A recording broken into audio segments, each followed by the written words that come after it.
읽어주는 동화책 안나를 위하여. 눈 덮인 알프스 중턱에는 아담한 호텔이 하나 있어요. 최고급은 아니지만 해마다 은퇴한 예술가들이 즐겨 찾는 아름다운 호텔이에요.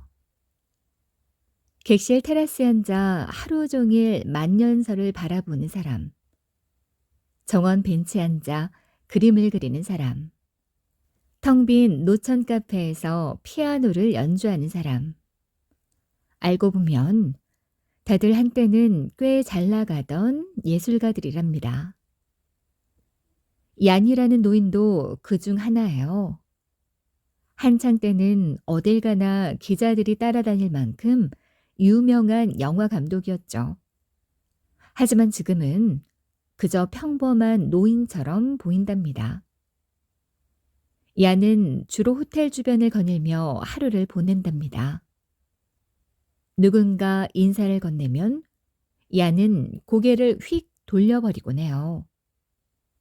그는 사람보다 영화를 더 좋아하죠. 어느 아침 얀은 오솔길을 걷다가 혼자 울고 있는 여자아이를 보았어요. 5살, 6살. 얀은 못 본 척 지나쳤죠. 등 뒤로 흐느끼는 소리가 계속 들려왔지만 얀은 걸음을 멈추지 않았어요. 이튿날 아침, 얀은 오솔가에서 또 그 여자아이를 보았답니다. 아이는 여전히 훌쩍이고 있었어요. 하루 울었으면 됐지. 또 울어? 미미가 날 버리고 떠났단 말이에요. 미미가 누구냐? 내 친구예요. 인형이고요. 인형이라고? 아이, 인형 하나 잃어버렸다고 그렇게 울어? 친구라니까요. 그리고 잃어버린 게 아니라 떠나버린 거예요. 넌 몇 살이냐? 이름이 뭐야? 5살이요. 그리고 저 안나예요. 5살이나 먹었으면서 인형 하나 때문에 울다니. 나원. 얀은 훌쩍이는 안나를 놔두고 산책을 계속했죠. 산책을 끝낸 뒤 얀은 호텔 안에 있는 선물 가게에 들러 인형 하나를 샀어요. 그리고는 다시 오솔길로 돌아가 울고 있는 안나에게 인형을 내밀었어요. 얘다. 이제 내 산책을 방해하지 말아주렴. 얜 미미가 아니에요. 내 친구도 아니고요. 난 미미가 필요해요. 떠난 친구는 잊어버리고 이제 새 친구를 사귀어봐야지. 친구를 어떻게 잊어요? 마음대로 해라. 하지만 제발 딴 데서 울면 안 되겠니? 다음 날 아침 얀은 늘 그렇듯 오솔길로 들어섰어요. 안나는 보이지 않았죠. 다음 날, 또 그 다음 날에도 안나는 보이지 않았답니다. 사흘째 되는 날 얀은 호텔 뒤편 언덕길에서 안나를 만났어요. 안나는 웃고 있었죠. 놀라운 소식이에요. 미미한테서 편지가 왔어요. 인형이 편지를 보냈다고? 그 얘기를 믿으라는 게냐? 그러자 안나는 호주머니에서 꼬깃꼬깃한 편지 봉투를 꺼내 보였죠. 겉봉에는 미미가 안나에게라고 적혀 있었어요. 뭐라고 적혀있디? 갑자기 여행을 떠나는 바람에 인사를 못했대요. 읽어줄까요? 됐다 됐어. 안나는 아랑곳 없이 편지를 읽기 시작했어요. 안나야, 너도 때가 되면 알게 되겠지만 누구나 꼭 여행을 떠나야 할 때가 있단다. 글씨는 제법 잘 읽는구나. 하지만 안 읽어도 돼. 야는 슬슬 귀찮아졌죠. 여행하면서 편지 또 보내준대요. 거참 별난 인형도 다 있구나. 야는 피식 웃으며 산책을 계속했어요.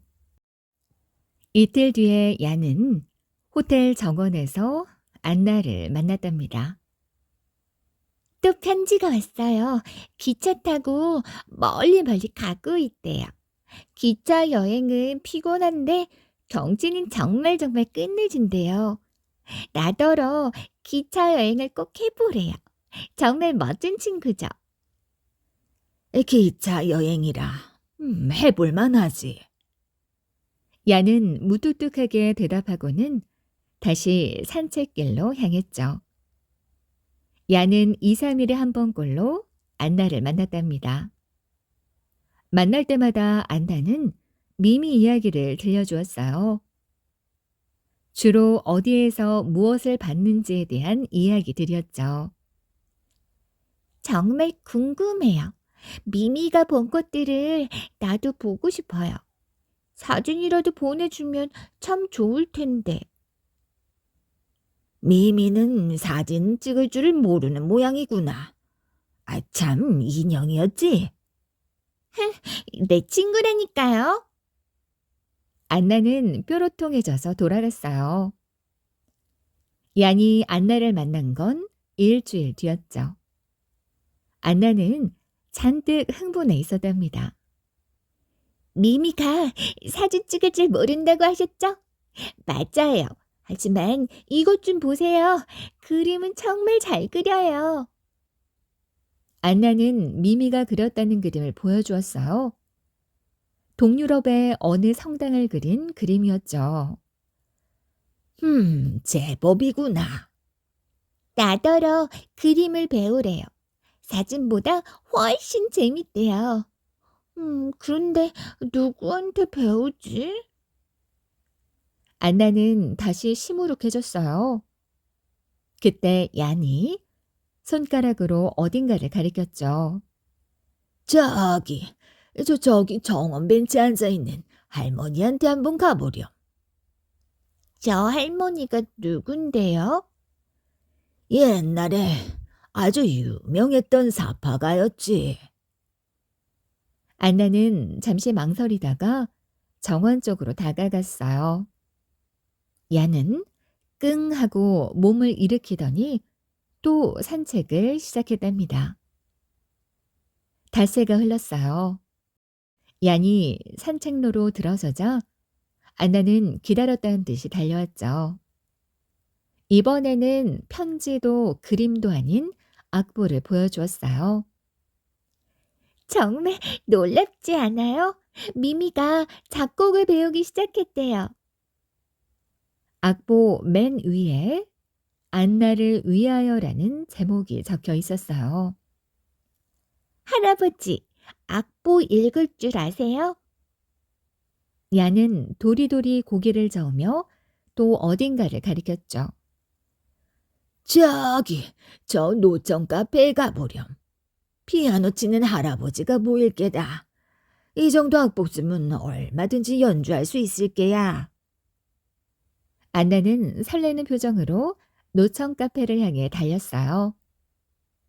그 뒤로도 야는 매일매일 산책을 거르지 않았답니다. 달라진 것이 있다면 안나가 더 이상 산책을 방해하지 않게 된 거죠.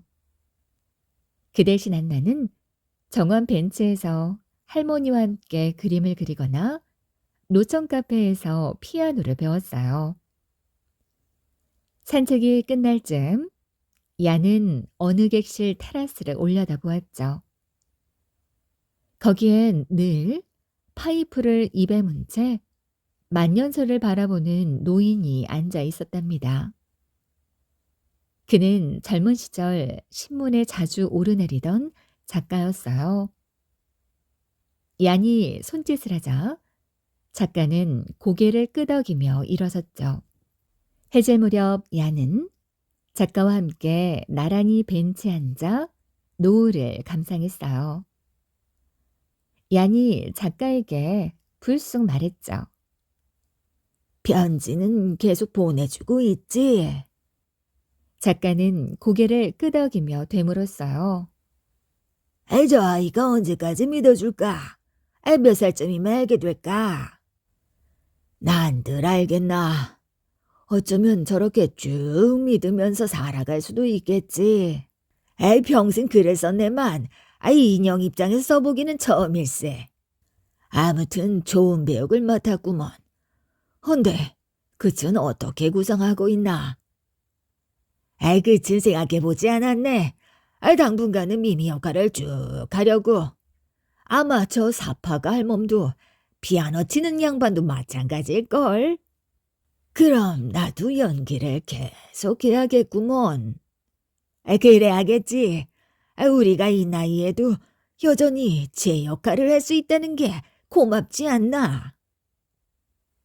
얀과 작가는 미소를 지으며 안나를 바라보았어요. 안나는 피아노 앞에 앉아 열심히 건반을 두드리고 있었답니다.